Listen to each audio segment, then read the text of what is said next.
Aspanovas minbizia duten haurretan ere gurasoen elkartea da. Bizkaian egiten dugu lan, konkretuki Gurutzetako ospitalean. Niretzat Aspanovas izan da, edo guretzat, basamortuan ur botila bat. Hori esango nuke izan dela. Badago jende bat, edo elkarte bat, prozesua erosoago eramateko egiten dizula laguntza.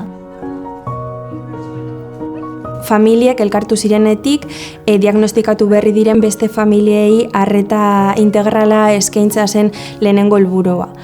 Bai, arreta soziala, psikologikoa eta pedagogikoa.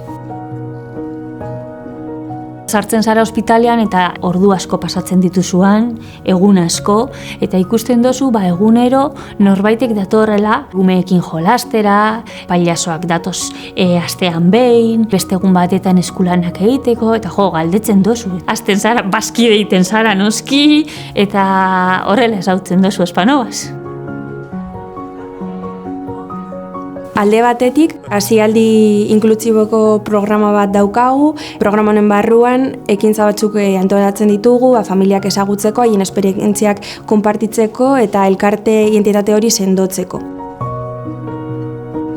Gu garrantzi handia ematen diogu ere ospital barruan egiten dugun lanari.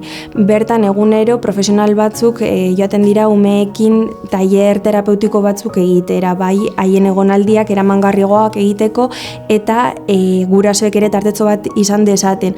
Adibidez, Aspanovas Gurutzeta ospitalean ondoan daukan pisuan dutza bat hartzeko edo janaria prestatzeko. Zure gaitza ez da kentzen, baina besteekin konpartitzea, beste gauza bat da, ez? Eta beste umeak ezagutzea, eta ezala bakarra, eta, zuretzako arnasa pizkatxo bat hartzia da. Etorkizunari begira, gure erronka nagusia haurretan eta haien familien eskubideak erakundeek bermatzea edo asetzea izango litzateke gure nahia, beraz, etorkizunean gure lana beharrezkoa ez izatea.